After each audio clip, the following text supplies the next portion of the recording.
સાહેબ સાહેબ 5-10 રૂપિયા આલો ને 4-5 દિવસથી ખાધું નહીં. ભગવાન તમારું ભલું કરશે, આલો ને. ભાઈ અમારા જ નોકરી ધંધા નહીં, તને હું રૂપિયા આપવાના? જા અહીંથી, રૂપિયા માંગવા આવી જાય.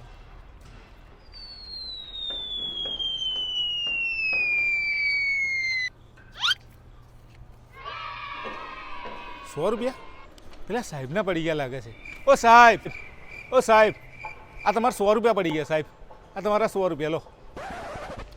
હા યાર, મારા જ 100 રૂપિયા પડી ગયા. ઈમાનદાર છો યાર તમે. લો એક કામ કરો, આ 100 રૂપિયા તમે રાખો અને આ 100 રૂપિયા તમારું ઈમાનદારીનું ઇનામ. આભાર સાહેબ.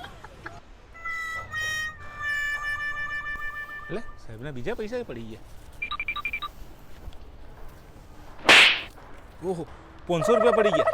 ઓ સાહેબ, ઓ સાહેબ, આ તમારા બીજા પૈસા પડી ગયા. સાહેબ તમારી 500 નોટે તો આગળ પડી ગઈ હતી પાછળ. એટલે યાર તમે તો ખરેખર બહુ ઈમાનદાર માણસ લાગો છો. તમારું તો એક નોમ લખાઈને મોટું સ્ટેચ્યુ બનાવવું પડે.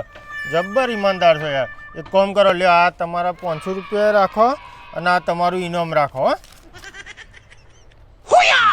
હારું, આ ભાઈ થોડાક મૂર્ખા લાગે છે, કો તો બહુ ચાલાક લાગે છે. પેલા 100 રૂપિયા પડી ગયા, પાછા 100 રૂપિયા આલે. બીજી વાર 500 પડ્યા તો 500 આલ્યા. એક કામ કરું, મારા બધા પૈસા હું એ ભાઈ ના દઉં, એને કહી દઉં કે આ પૈસા બધા તારા પડી ગયા છે, એટલે બધા ડબલ મને આલશે. એક જ દિવસમાં મારા તો પૈસા ડબલ થઈ જશે. इतनी खुशी, इतनी खुशी, इतनी खुशी मुझे आज.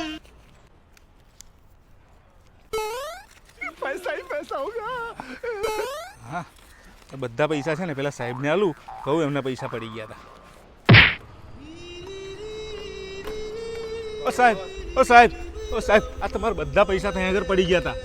એટલે યાર તમે તો જબ્બર ઈમાનદાર માણસ નીકળ્યા હો. ચારનો હું આ જોતો હતો યાર. મારા પૈસા પડી ગયા હતા ને એટલે. આયો રે માં. આ તો ગતાર યાર, મારા આખા મહિનાની કમાણી જતી રહી.